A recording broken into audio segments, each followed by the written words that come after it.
Olá, olá! Vamos para mais uma aula de xadrez. E a aula de xadrez de hoje vai ser mais uma partida comentada. A gente vai comentar alguns clássicos aí do mundo do xadrez. E esse jogo é uma partida bastante conhecida, disputada entre o Ivanchuk, jogando de brancas, e o Yusupov, jogando de pretas. E esse torneio ele foi disputado em Bruxelas, em 1991. E a gente vai comentar um pouco sobre o que eles jogaram nessa partida.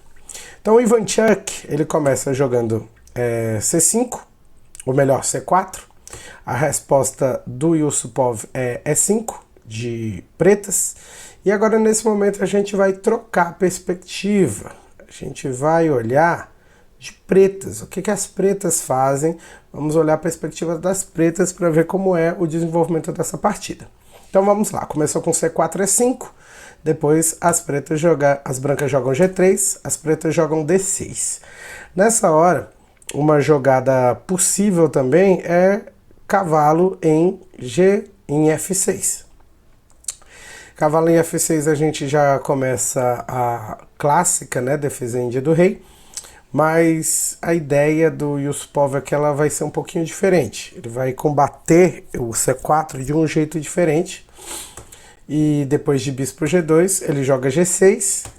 Depois de peão D4, ele joga cavalo D7. Depois de cavalo C3, bispo G7, fazendo também o fianqueto. Depois de cavalo F3, cavalo de GF6. E aqui ele entrou na mesma linha com a quebra de E5. É a Índia do rei, mas que chegou até esse momento com uma transposição de lances, né? Os lances foram jogados de uma maneira diferente, mas o resultado é o mesmo. Tanto que depois do roque das brancas, a gente tem o roque das pretas e o dama C2. Quando as brancas jogam dama C2, a continuação das pretas com o Yusupov foi a mesma. Ele joga torre E8, depois de torre D1, ele joga C6, depois de B3, aqui das brancas, pensando em tomar essa diagonal, né, pensando na possibilidade ou de fianquetar o bispo ali em B2 ou em trazê-lo para A3, dominando uma diagonal que pode ser interessante para as brancas, as pretas respondem com dama E7, né, ocupando espaço nessa diagonal, e com o bispo A3, tentando dominar a diagonal, ele responde com E4. Esse E4 atacando o centro força o cavalo a sair dali, ele vai para G5, tentando atacar agora esse peão com todas as armas, com as brancas, bispo, dama e cavalo, só que o peão avança de novo para E3, né, tentando abrir linhas aqui, tentando abrir caminhos para o ataque das pretas. Ele não captura, percebe, né, que não vai funcionar, que se ele capturar ele toma de dama depois dando um cheque, não vai ser tão interessante. Tenta combater, fazer um contrajogo com F4. Depois de cavalo F8, pensando no desenvolvimento do cavalo, na troca aqui, na abertura também de espaço, ele joga B4, tentando combater do outro lado, na outra ala. Preta joga um bispo F5, tocando na dama. Dama B3, seguido de H6, tocando no cavalo. Cavalo recua para F3. Cavalo G4, agora trazendo esse outro cavalo para a batalha também. B5, tentando ainda esse contrajogo na ala da dama. E a resposta agora é bem interessante para das pretas. Se você quiser, você pode pausar e pensar em qual jogada você faria. A jogada foi G5, uma jogada que abre linhas, uma jogada que facilita o jogo das pretas, porque depois de B toma C6, B toma C6, o cavalo E5, aqui ó, é a jogada das brancas. As pretas não podem capturar esse cavalo de jeito nenhum, porque, né, senão perdem a dama. Então é uma ideia que as brancas tentam fazer, mas a jogada das pretas ainda está desenhada aqui, ó, tranquilamente, que é G toma F4, abrindo as linhas. Cavalo toma C6, quebrando esse lado das pretas, mas dama G5 mostra para qual lado será o ataque das pretas. bispo toma D6, mais um peão, e as brancas ficam com esse centro de peões bem poderoso. Cavalo G6, o outro cavalo mostra por que ele tomou aquele caminho de F8. Cavalo D5, dama H5, já ameaçando um ataque ali. E nessa hora força as brancas a jogarem H4. Só que cavalo toma H4, exclama, sacrifício de cavalo. G toma H4, dama toma H4. Cavalo de D E7, cheque. O rei foge para H8. Cavalo toma F5, atacando a dama. Dama H2, cheque. Rei F1. E agora chega um momento interessante para a gente se perguntar: como continuar esse ataque?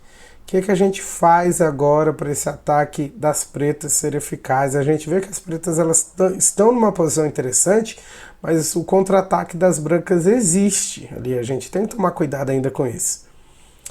Pode pensar na jogada, e a jogada escolhida foi torre E6. Quando ele joga a torre E6, as brancas respondem com dama B7, né? E agora vem uma jogada muito, muito, muito interessante. Se você quiser pausar para pensar também na jogada, a jogada foi torre G6. Essas duas jogadas de torre foram imprescindíveis na partida, porque agora ele joga torre toma 8, cheque, né? Ganhou mais uma torre aqui, as pretas vão ficando sem material e tudo que elas têm é o ataque delas. Rei H7. E agora, se cavalo E7, preparando o mate em 3, o mate aqui para as brancas, né? Agora a gente tem um mate em 3 para as pretas. Você pode pausar também para procurar. Mate em 3 é dama H1, cheque, bispo toma H1, cavalo H2, cheque, rei em E1, torre G1, checkmate. Vitória das pretas. Então as brancas não podem fazer essa jogada de cavalo de C indo para E7 ameaçando o mate. A resposta deles então foi dama G8, cheque, né, sacrificando uma qualidade, mas tentando, né, trazer as brancas de volta para o jogo. Quando o rei toma, cavalo de C E7, cheque, rei H7, cavalo toma G6, peão toma G6, cavalo toma G7, e agora as pretas jogam o incrível cavalo F2. Isso, o povo preparando ali, ó, para jogar o cavalo em H3 e preparando para ganhar o jogo, né, para ameaçar mate de dama ali em G1. Nessa hora, bispo toma F4, dama toma F4, cavalo em E6, dama H2, ameaçando a mesma jogada. Torre de D, B1, né, tentando trazer as torres ali para tentar dar um mate ali no final. Só que cavalo H3, mesmo com dama B7, rei G8, dama B8, dama captura B8, bispo toma B3, e quando dama G3 ameaçando o mate, protegido pelo peãozinho ali de E3, o Ivanchuk desiste, e aí vitória das pretas, vitória do Yusupov. O que vocês acharam? Uma bela partida, uma das partidas assim bastante conhecidas e muito bonitas, muito bem disputadas no mundo do xadrez. Nos vemos muito em breve. Tchau, tchau. Vamos juntos.